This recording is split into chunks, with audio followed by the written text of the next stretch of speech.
et au niveau mondial, c'est aussi une pénurie qui inquiète l'économie dans son ensemble. Il n'y a pas assez de semi-conducteurs. De quoi s'agit-il ?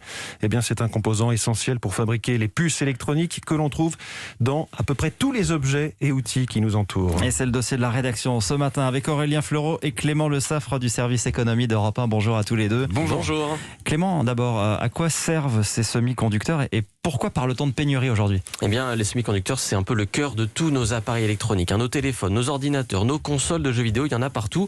Il en faut aussi pour le réseau 5G et pour fabriquer nos voitures. Et avec le Covid, la plupart de ces secteurs ont connu une forte croissance en 2020, selon Aurélien Dutoit, économiste chez Euler Hermès. On a eu des ventes de smartphones qui ont été plus résilientes qu'attendues, avec le grand succès de l'iPhone 12 au 4e trimestre par exemple. On a un marché du PC qui est retourné à la croissance pour la première fois depuis près de 10 ans, en lien notamment avec la demande des entreprises, avec l'essor du télétravail, et puis également le lancement des nouvelles consoles de jeux de chez Microsoft et Sony.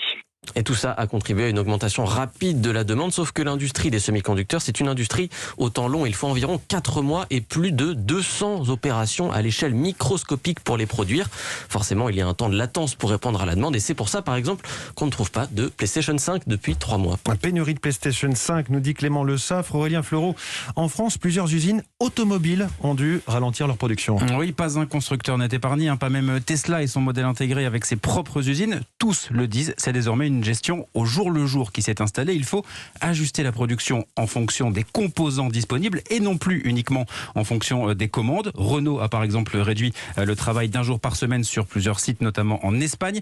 Peu de conséquences durables pour l'instant en France, mais certaines heures supplémentaires prévues le samedi ont été supprimées chez PSA à Sochaux et Yeren.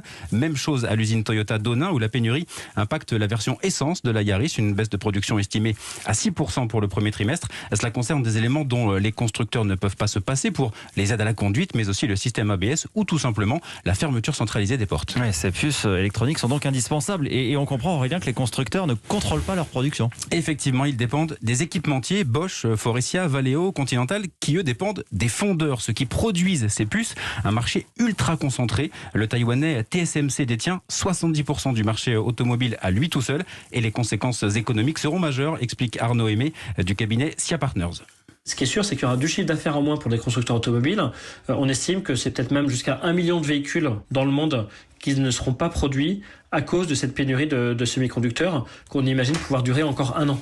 Et dernier élément qui permet de comprendre pourquoi l'automobile est coincée, c'est un secteur qui tire les prix vers le bas et donc qui n'est pas du tout une priorité pour des entreprises comme TSMC qui préfèrent des clients comme Apple ou d'autres géants de la tech qui payent bien plus cher leurs puces électroniques. On le voit, c'est extrêmement concret. L'enjeu est aussi stratégique, ce marché des semi-conducteurs. Clément, la France a-t-elle un plan pour ne pas être dépendante ? Oui, mais c'est loin d'être gagné. Il y a 30 ans, l'Europe représentait 40% de la production des semi-conducteurs. Aujourd'hui, l'Asie dévore tout. Taïwan, la Corée du Sud, la Chine et le Japon pèsent à eux 4 70% du marché. L'Europe, elle, est tombée à un petit 9%, ce qui n'empêche pas d'y croire. Le commissaire européen Thierry Breton veut un vaste plan de réindustrialisation pour les semi-conducteurs, comme celui déjà lancé sur les batteries électriques. Pour ça, il pourra s'appuyer sur ST Microelectronics, le champion franco-italien du secteur. La France, elle, cherche des candidats pour relocaliser la production de puces. X-Fab, un fabricant allemand, s'est déjà laissé convaincre il y a quelques semaines. Il voulait investir en Malaisie. Finalement, ce sera en France 21 millions d'euros de plus pour son usine en Essonne. C'est un premier pas, mais il ne faut pas attendre de miracle. À Bercy, on admet que le problème ne sera pas réglé en un claquement de doigts. Il va falloir beaucoup de temps. Dossier signé Aurélien Fleureau et Clément Le Saffre. Merci à tous les deux.